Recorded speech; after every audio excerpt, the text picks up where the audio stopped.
Good morning, everybody. This is Richard back at you. We got Miss Annie in the house hanging out. We got Miss Teresa, #1 on the camera this morning. And boy, do we got a job going on here, guys. We have a 2009 Chevy pickup, Silverado, 5.3 motor, but it has a new motor in it, which has a 383 stroker motor in it now. It's been tuned. I'm not sure what type of horsepower it makes. I don't think it might have ever made it to the dyno. But it just had the tranny rebuilt.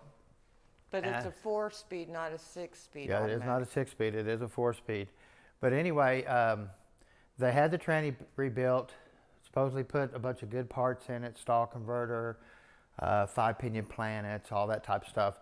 And it lasted like 100 miles. That's it. I don't know what went down after the fact, but he wasn't taking it back. And he got a hold of me, wanted to bring it all the way from Houston down here to have me go through it, see what he paid, and so we can take it out and kind of see what he paid for. So this video is kind of like another so-called built transmission. Here we go. But anyway, if somebody come up to me and said, "Hey, Richard, I put me a 383 stroker motor in this thing. The camshaft works from 3,000 to 6,500 RPM or whatever. I need a 3,500 stall converter in it."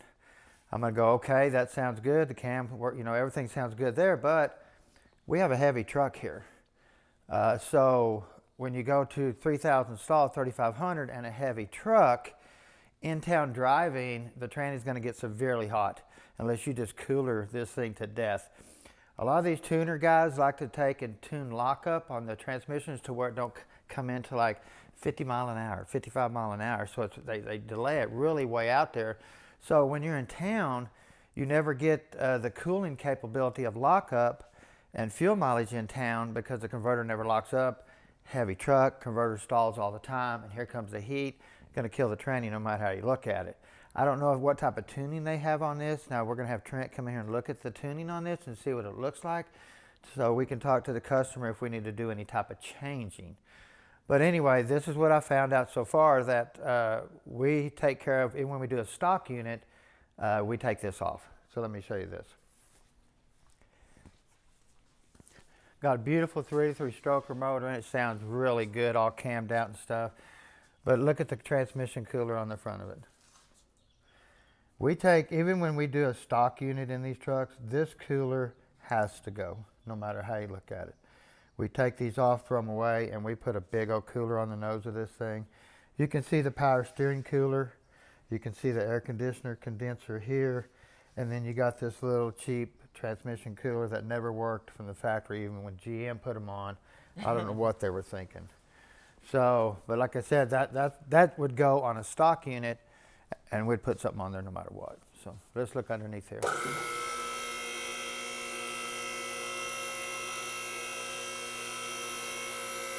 Now the truck has been setting for a while. It took him a little bit of time to get a hold of me.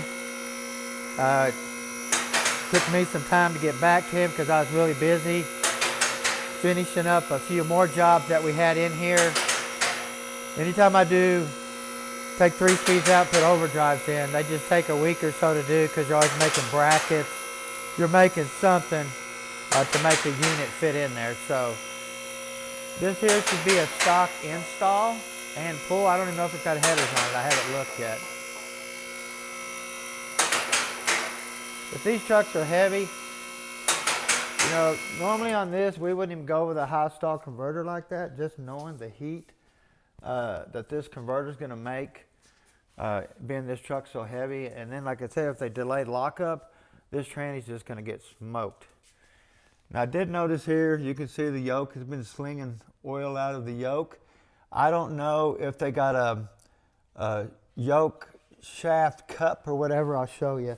Let me grab one real quick. You can actually see better without that light. Is that coming out of the weep hole?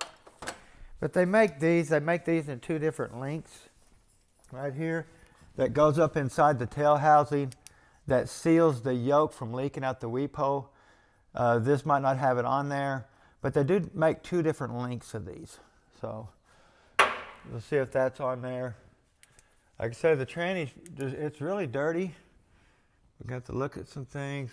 Like I said, it's been setting for a long time because he didn't had the money to get it fixed. He already paid big money to have it fixed. And like I said, it didn't last no time at all. I'm curious to get it out and tear it down and see what type of goodies it has in it for the money that he paid. And he is too, so.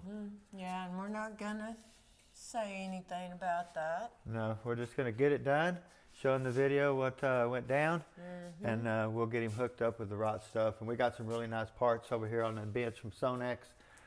Billet output shaft, the billet forward drum we're gonna possibly put in here. The input shaft's strong enough, but these are bad about twisting the splines out on the forward input shaft in the drum. So we definitely want to correct that. Put a stronger output shaft on here that way, because we're going to make it shift a little firmer. And if it doesn't already have it. Yeah, if it doesn't already have. And I know it doesn't have that stuff because he didn't pay that kind of money to have that type of stuff. But he did do a 5-pinion planet update, you know, stuff like that. So we're going to, we want to see if all that stuff's in there. But anyway, be back shortly. Okay, we're back on the 2009 Chevy Silverado. Have a broken transmission mount. Everything else looked pretty good. U-joints, drive shaft, everything like that looked good. But the tranny, not so much. Wait till you see the pan on this one, guys. You are going to go, oh my gosh. Let me clear something up here, though. I believe it has 2,500 miles on it. It's got 100 miles on it since he did the service. And of course, I guess he was having issues and he decided to service it, and it didn't help nothing. So, but anyway, this thing is fried. Teresa, you got something for your nose this morning?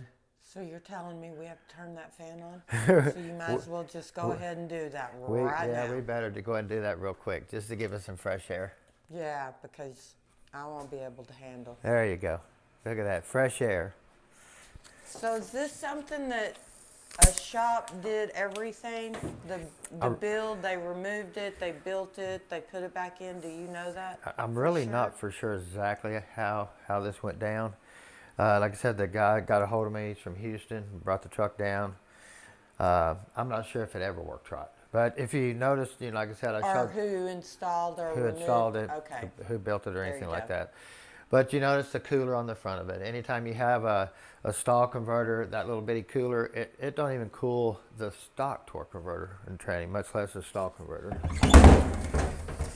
If you look at this torque converter here, it used to be a totally different color.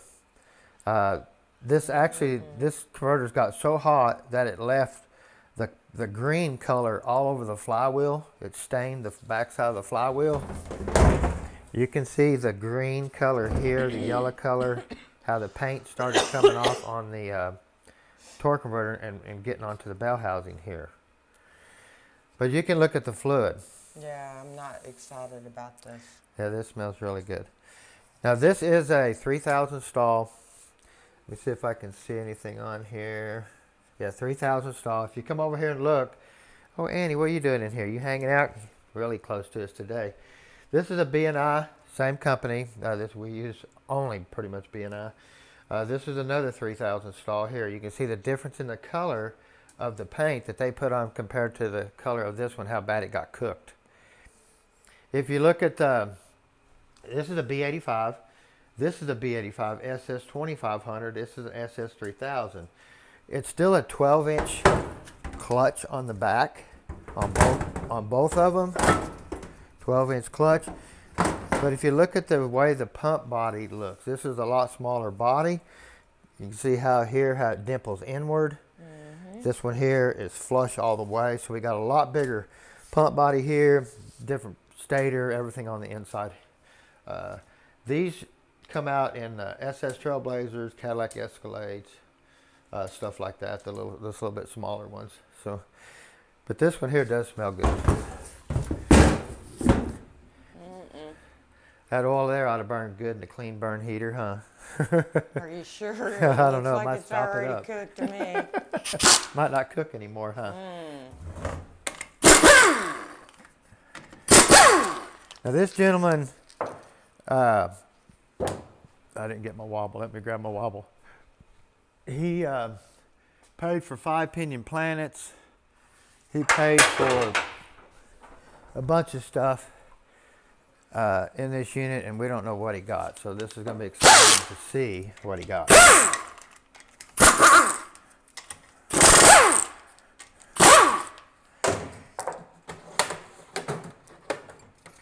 But do you think this had a cooler problem? Well, the cooler was a big problem. This Tranny got hot all the time. I don't know how they did the programming on this truck, because like I said, it has a 383 stroker motor in it. So they had to do some laptoping to get the motor to run correctly. And a lot of times these guys get in here and mess with converter lockup, all kinds of stuff on these things. So just with the 3000 installed in that little cooler, this train's going to run hot in town. It doesn't matter. It could cool down on the highway because of lockup, but once you come to stop go in town, you're going to be in trouble. I did talk about this piece right here, sealing the yoke. The yoke slides on there. My mic falling off of me. But I don't see an O-ring in there. That's what's kind of crazy. Let me get this off. You kind of tap on it, pull it off. Yeah, it's got an O-ring in there. It must be really hard or shrunk up. Have to check that really good and see how, because we did have fluid coming out of the back of the yoke. Really nasty in there though. That doesn't even look like it's ever cleaned out. A lot of trash gets up inside there.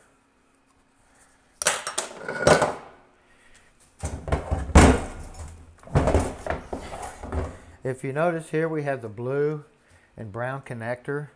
That's going to tell me that it has an input speed sensor inside the transmission. And what I mean by input speed sensor is it's going to have a sensor, this your input shaft, that it's going to count this reluctor right here on this input shaft. So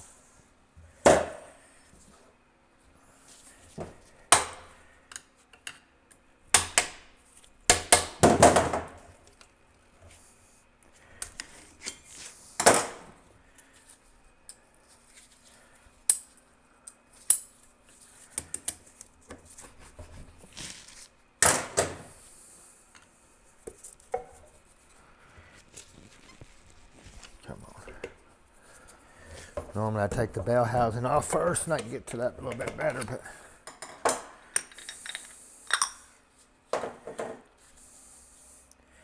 now he did install a Corvette servo.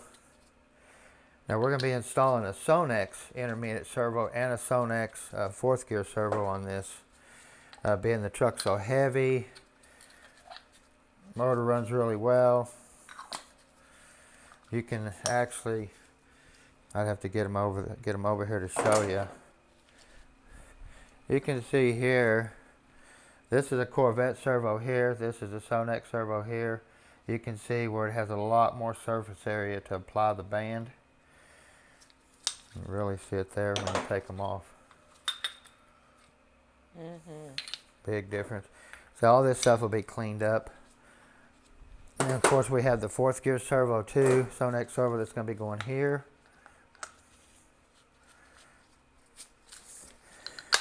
You know, it doesn't smell as bad as I thought it would. Maybe it's that incense I got burning or something, helping it a little bit. Lockup O-ring feels like it's sticking out pretty good. I don't remember them being black though. Almost looks like it's too small. Almost looks like it's not the right O-ring, actually. I got that whiff that time, did you? Yeah, buddy. Woo. Goodness gracious. Oh my gosh. Hopefully I can find my torque sockets for that.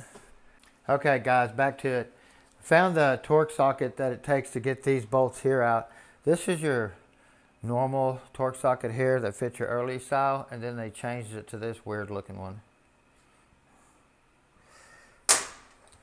You get it one out and you'll see what it looks like.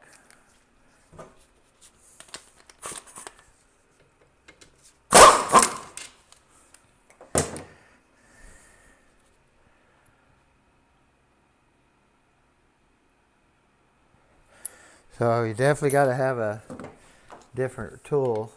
They got to change everything up, you know that.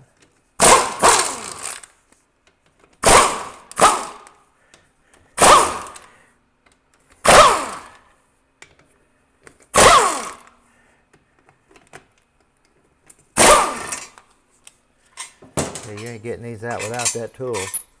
That's for sure. And I only got one of these, that's why you don't want to lose it. I got a couple of them other styles. Just take them a while to find it. Kind of like my 10mm, you don't want to lose it. Got our front seal retainer. I always glue these on. After I glue every one of my seals in, and I also glue the retainer on too. That just guarantees it's not gonna come apart. If you look here, this stator shaft right here is almost stripped. It's wore plumb out.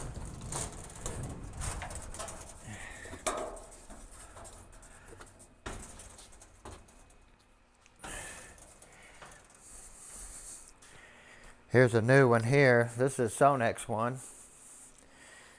If you look here, see how these are just knife edged. See how there's so much more left there? That's almost totally stripped out. Mm-hmm. This is the later version too that has the input speed sensor I was talking about. That mounts in the pump, and the speed sensor sticks through that hole right there. And when you stick the shaft in there, there's that reluctor. It counts it.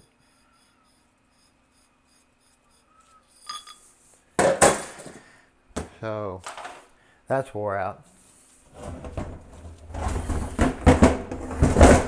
Oh, I'm not looking for it. Ooh, yuck. I mean, I can't tell if it's grayish, green. That's it. I told you, Tricia, this was going to be bad. Oh, Lordy. Lord of mercy. Lord of mercy.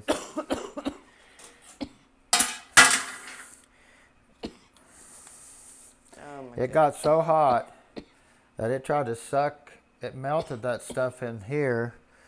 If you look here, this is all melted. Filter's plumb plugged up. That's a lot of gray. A lot of gray. Now, this is a really late version here where they moved the neutral safety switch to the inside of the transmission, where all the other ones bolted to the outside.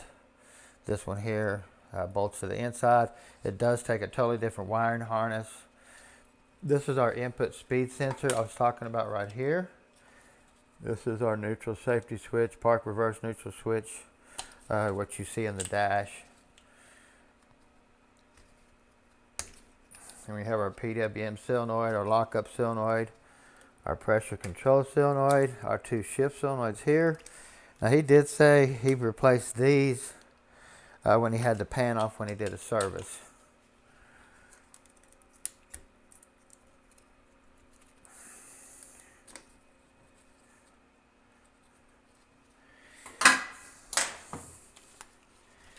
We have our detent here. Whenever you put this back together, you got to make sure you grab the neutral safety switch with your roller. That way that stays stationary. That's what keeps that there. If not, it'll move all around. Hey, you better squeegee that, because if that pops on me, I'm not going to be happy camper. You think? No. Yeah, this has a really sharp smell to it for sure. Lord.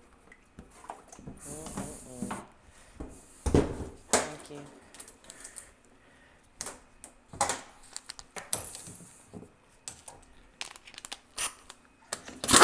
Now this did have a couple codes in it. We'll post in the video. We'll kind of chop in and put it what I just talked about. It has codes. TCC stuck on or stuck off code. Temp sensor code. I think that's it. I think it had one more, but it wasn't important. I think it was a gas level sensor or something.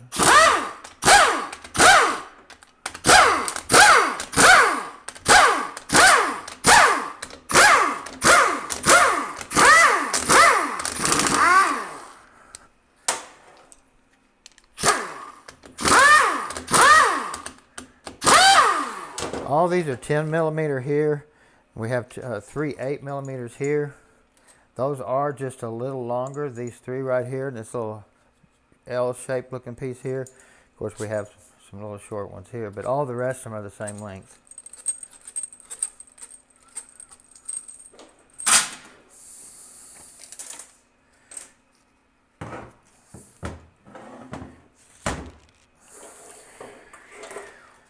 Holy moly. This old valve body plate is trash. Yep, that's stuck right there. Yeah, so this has a bonded gasket to the plate, but if you notice, the check ball right here is stuck through the hole right here already.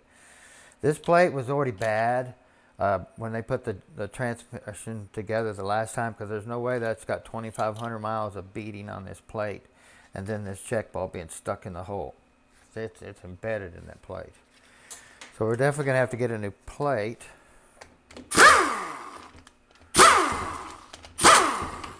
I mean, you can just see how bad. Did you see that there, Teresa? How bad that plate's beat up around where the ball seat? Mm-hmm. It's beat up. That one, like I said, it's embedded in there. He did say he put new accumulator pistons in it when he had the pan off, when he did a service. Which, that wasn't going to help anything on this deal.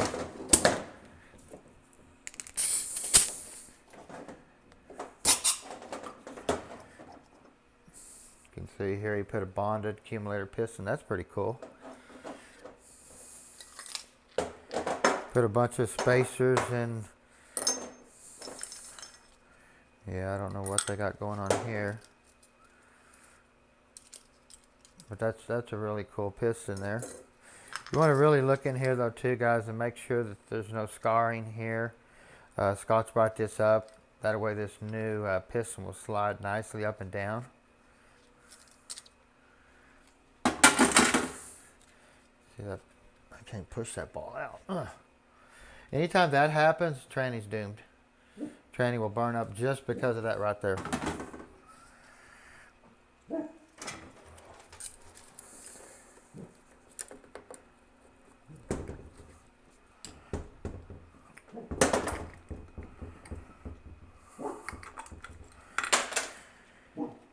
Like I said, it does have some type of shift kit in it.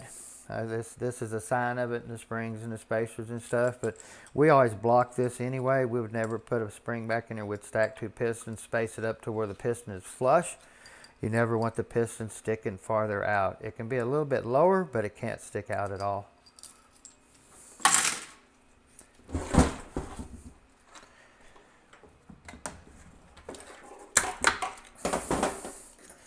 Like I say, you can see the color of the connector. That tells you there that it's a very, very late model, that it has the neutral safety switch inside. The speed sensor. The only thing I wish GM would have done was did something else about the speed sensor plug, because it covers the boost valve right there. And anytime you put a boost valve in one of these, sometimes you might take it out. It might be too much, and you can't do it because of that reason right there. The stock boost valve on these, actually, you can dump it. You can get a lot of pressure out of them, especially if you're tuning with a laptop. Excuse me. Now, if you're not, then you're stuck with what the boost valve is going to give you, and if you put a 500 boost valve in there, then you're going to gain more. But if you don't have access to tuning, then you're just going to get what the boost valve gives you.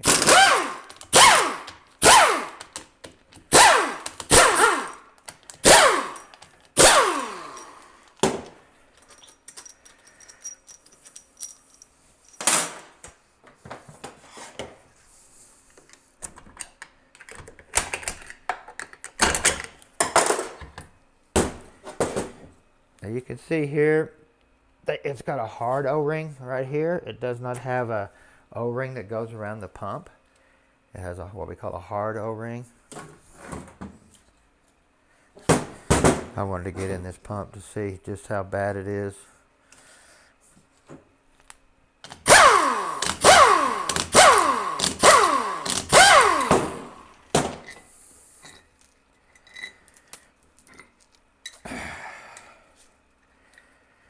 Yeah, I got gloves. You can feel that. Can you see that right there? Mm-hmm. I sure can. Yeah, that's a rut. Oh, yeah. So this whole thing is trash. I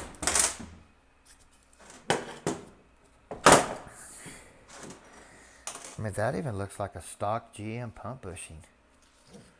That, I mean, it's split, but, huh.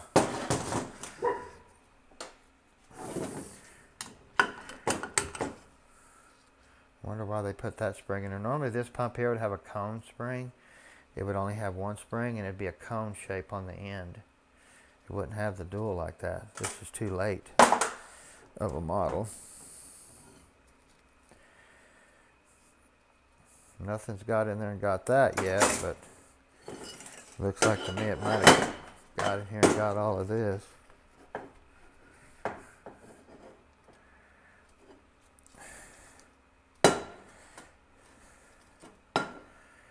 Got your pump pivot pin and your pump spring. We'll lose that. That doesn't look good. No, doesn't look good either. That's an old bushing. I wanted to see if they put a boost valve in it. You can see here's your output speed sensor, or excuse me, your input speed sensor right here. And then where they have it, it blocks the boost valve right here where you don't have access to it no more through the pan. And that makes it tough. Get in there.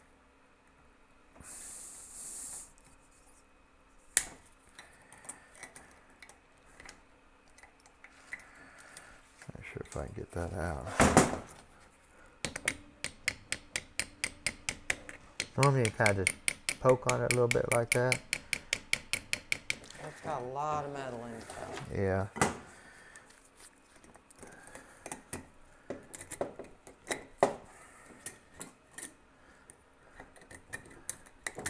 There it comes.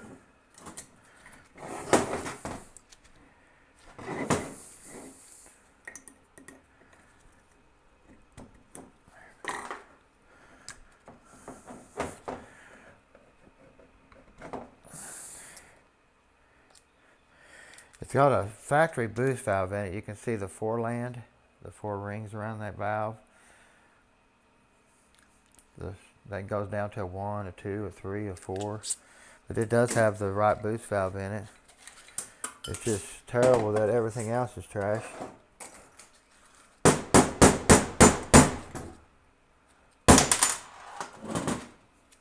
Pressure regulator valve.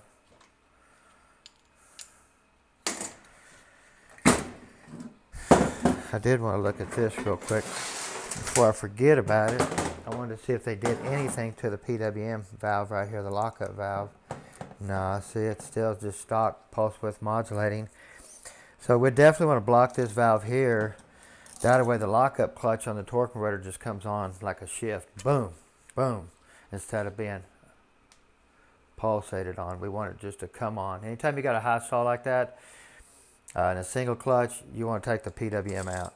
Now, if you put a high stall with a multi-clutch converter in there, we have found out if you block that valve, that lockup is way too firm.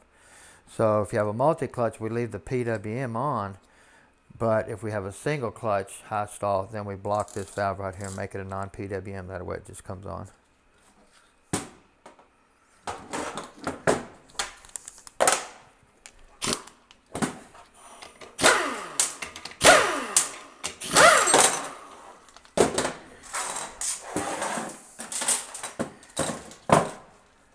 See if they did do anything here. Okay, we do have an aluminum piston here from the factory. Could be plastic. You want to do away with all the plastic.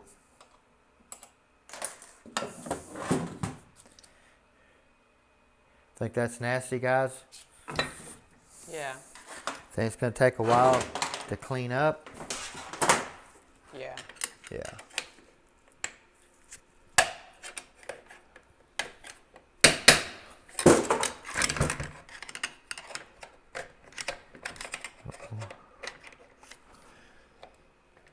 Like to try to pop that anchor out of there. That way I can just pull the drum out. There we go. It's stuck full of metal too. There we go.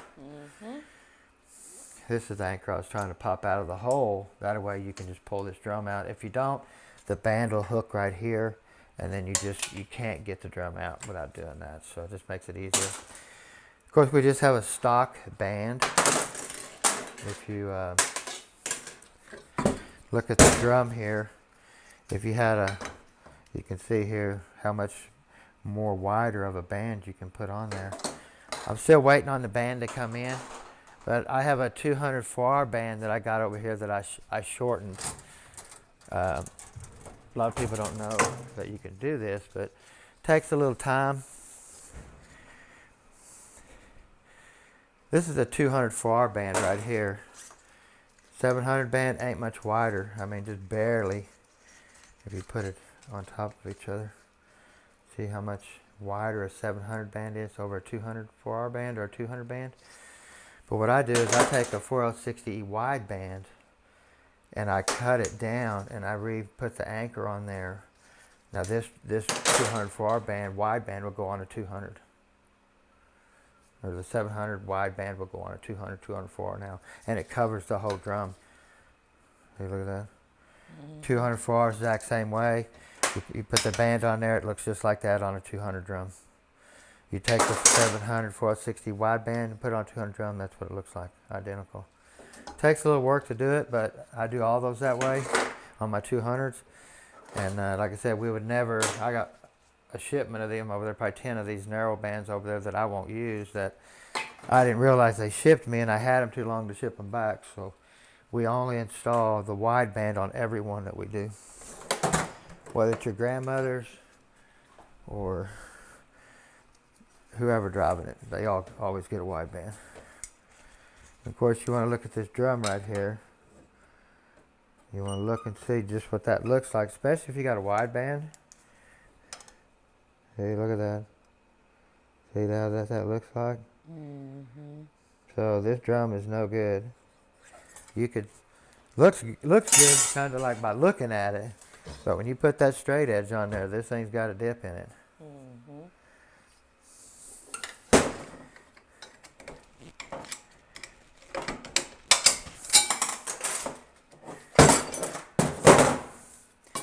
Have our reverse clutch here. They're even cooked. I mean, they don't look good. I mean, they don't look good at all. Like I said, now once this filter started plugging up, him trying to back up, move it, it's going to make all the clutches slip. These could have looked really good until he started trying to move it around. And that's what you get. There's our reluctor on our shaft I was talking about.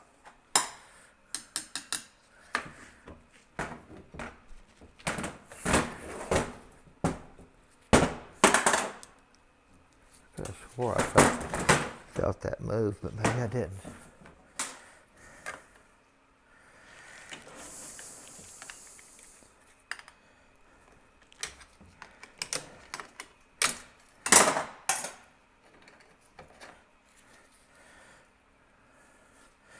So he's just got a 6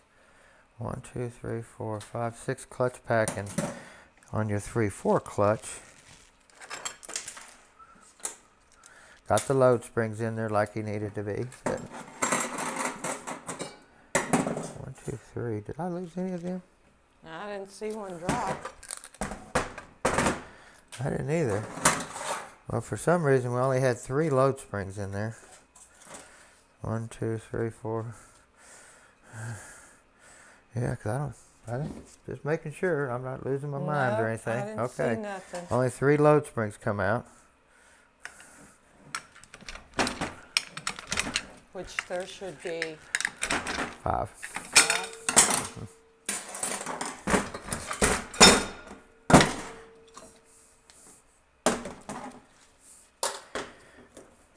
Of course, this we have our forward clutch here. I don't know why, for some reason, he's got 2 different kinds. You can see this looks like a stock GM wore out clutch. These could have been new in the kit. Looks like either he took the wave out or, oh no, there, excuse me, I don't know what I was looking at. Wave's in there. Engine brake clutch, still there. We have our oil seal here. If you notice, looks like, I'm gonna have to see if that shaft's moving back and forth. You can see how that shaft here's been touching right there. This is your lube seal right here. This sets on the output shaft like that, and transfers the lube oil from here out of this shaft to this shaft that lubricates all the planetaries in the back. So if this goes bad or you forget it, you're in trouble. Of course, we have our forward Sprag assembly here. Let's see, where's it?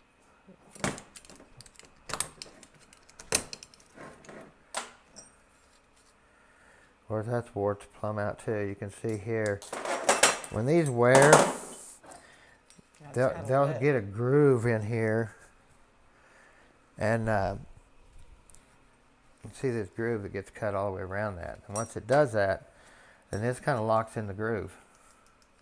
When it shouldn't do that, it should just be smooth. This ought to be the same height as this right here, and you can see it's not. This is actually the stock Sprag assembly right there that they put back in it that's not even new. This, see if that looks there, this is all wore down. Plastic. You want to look here. That's been running. Look how hot it's been. Chattering, doing all kinds of stuff. This is trash. The sun gear will pop off there. It's got a little tab right here. You can take and pop that off. Like that. You can change the sun gear. If you get an early design that doesn't clip on, it will still work on here. It does not have to be a clip on.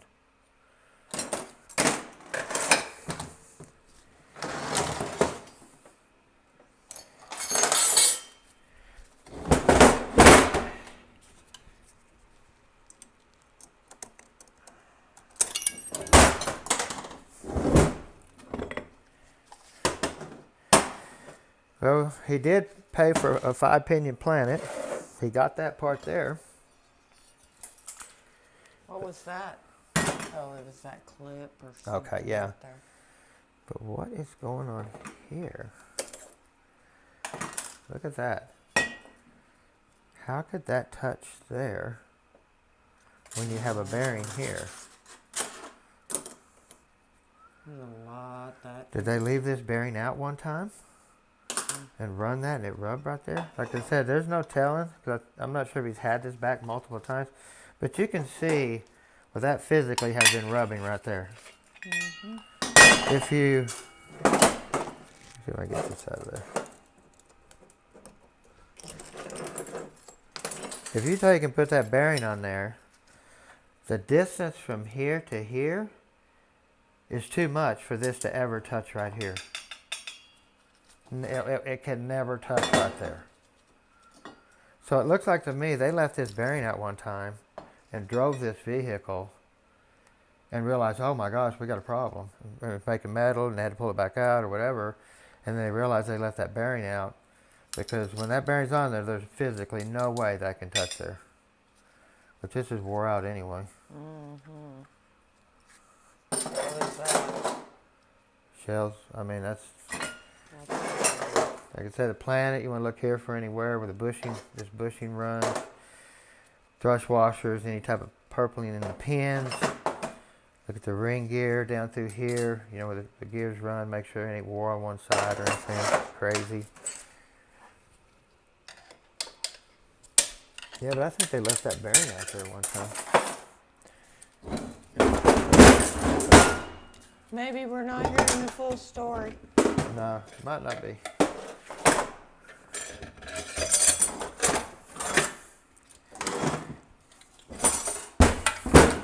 Of course, we have our case bushing here. We have our low reverse piston and spring assembly down in there. We have our anti-clunk spring. Of course, we do have a wave here. Of Of course, on this unit here, I'd be taking the wave out, stacking a couple of steels in there. I believe he's probably going to do quite a bit of manual shifting possibly. And we want this clutch to come off really quick. So our roller clutch here. If you have to change this out, make sure you check right here because they make different thicknesses right here. This race right here. They say wherever that roller clutch runs, you want to look. If it's shattering or got any crazy marks on it, you want to replace that too. Got your plastic washer. They do make a brass one you can use. It will retrofit brass to plastic right here. And we have our lower ring gear and our rear hub where our shaft, drive shaft slides. And that's almost stripped too. Wow. All the splines were out on this Tranny.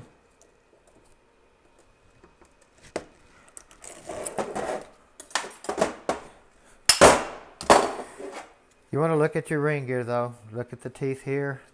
Look at your parking lugs. Make sure they're not wore down or anything like that. And then if you look here, you can look at this right at the end of it. See how sharp that is? How pointed that is? Mm-hmm. There is no spline left in there. Oh, wow. There's nothing. This thing was, yeah, this thing would sit here and just, look at that. Oh, yeah. Almost stripped. There's a lot of places you got to look. Of course, we have our beautiful 5-pinion planet. You want to check for any wobbling of the gears. Make sure your thrust load washers are good. Make sure this bearing's good. And you want to make sure that bearing's good because this bearing right here is the one that has the high failure rate. You'd want to clean it up really good. Take this sun gear, set it on there, take and put a lot of load on there and turn it. If that bearing has any issue, you're going to feel that when you do that. So, well, there's definitely a lot of things we got to replace. Hopefully we can talk him into a Sonex output shaft we got here. We're going to be going with, because there's got to be, this shaft is moving. If I put this shaft in the press, it'll probably just fall out right now. That's why these two shafts right here are rubbing. These two should never touch. They should never meet. So if they do, then we definitely got a major problem. But we do got a good fix. We can say we're going to be using the Sonex billet output shaft because you can have a 5-pinion planet, but this forward planet right here, this is what moves the vehicle forward, and it splines right here. Well, these shafts will twist off right here, especially this stock one. They'll just break. And being that this truck's so heavy, we want to do this right the first time for this guy. He's already got a lot of money tied up in this one, and he has nothing. Because basically, like I was telling him, he's asking me what he thought it would cost. And I said, man, there might not be nothing any good in this thing but the case. And it's almost that way, huh, Teresa? Yeah. This is no not very doubt. good. You got a very expensive pump. I mean, there's just so much stuff that's expensive to do them right. We only do them right. Okay, everybody, we've got our 2009 Chevy pickup back together with a 383 stroker. Got the tranny built, put in, coolers put on it. Everything is going good in that aspect, but we've got major problems with the tuning on this vehicle. Come over here and I'll show you. What we've got is, we've got pressure problems. We've got, you can imagine what we've got going on here. I'll kind of explain it to you since we're over here. We do have a pressure gauge hooked to the truck. We've had our snap-on scanner hooked to the truck. I'm going down the road. I'm watching pressures. I'm watching everything going on. I'll start out with the lockup problem that we have. They've got lockup coming in about 54 miles an hour, 55 miles an hour. Lockup will come in at light throttle. Any more throttle than that, it wants to delay it even more. Well, we've got a 3,000 or 2,700 stall converter in this truck. It had a 3,000 stall converter in it, and it just cooked the converter plumb out of it. You remember the little bitty cooler that I put on there? Well, we put a Hayden 1404 and a 1405 on the front of this. The 1404 stabilized it. The 1405 knocked it 25 to 30 degrees down. So it needed both of them to knock that tranny fluid down where we wanted it to be in the right temperature. But I had Trent come over and hook the computer to it to see what was going on with the tune-up. We can't change anything because we have to buy credits, and then we'll do that here after I talk to the customer. But we've got in there, they've got lockup coming in at 54 miles an hour. They got tow haul turned off. So in other words, if you turn tow haul on, the tranny will not shift at all. It goes right straight to first gear. You can't manually shift it or anything. So they got tow haul turned off. Shift points are wrong. Got really high pressure in reverse. When we start the truck, it's got a really bad camming problem. And it's not from the cam in the motor. They've got the motor camming so bad in the tune-up. I mean, this thing just sits there and goes rump, rump, rump, rump, rump, rump, rump, like that. You can watch the pressure gauge rump, rump, rump, rump, like that. So we've got to get that straightened out. We're going to post the little clip of the codes that it had. We did get the air temp sensor code gone. That was a new sensor, plug was dirty. I had to clean it and got it going and working there. It's been a job. Been a really big job, huh, Teresa? I mean, this is stuff we didn't know that we were going to get into, but this is stuff here that has to be done before the vehicle leaves the shop. I cannot let somebody take my unit, my vehicle that I just did all this work to, and take it to somebody else and tune it when we can do it here and give it back to the customer 100% right. Because the way this is right now, it's not going to last long. I mean, it's just not going to last. We do have the temperature control under, which is a big plus, but we do got to change some stuff in the tune on the motor and the tranny, no matter how you look at it. Okay, this is one thing I forgot to talk about, so this doesn't sound the same. I took my mic off, but this truck has what we call a dead pedal. In other words, when you start it, since it's throttled by wire, it has no gas pedal. And this is 99.9% of the time it has no gas pedal. It does have, I'll talk about this too, the intake tube, the mass airflow sensors here. This was an open circuit right here. They didn't have a cap on here, so we just put a cap on there. But this has a jegs, it's called a jet, see it right there? Sometimes that right there can cause the dead pedal in its own if you don't know how to tune them. But that's one reason why we're going to be tuning the motor too, is because I forgot to talk about the dead pedal. I have to hook a scanner to it, drive a block, stop, clear codes. When there's no codes, just mess with it, boom, and all of a sudden now I have throttle back, go drive it, and everything's back to normal.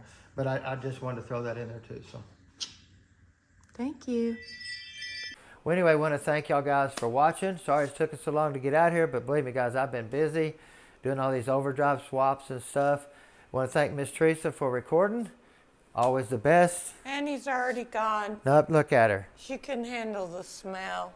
It knocked her out. The smell was so bad that she had to pass out on us. Well, hey, like I said, anyway, thanks for watching, guys. Go check our merch store. Don't forget to push the notification bell, the like, and all that crazy stuff. And we'll see you next time. Have a great day.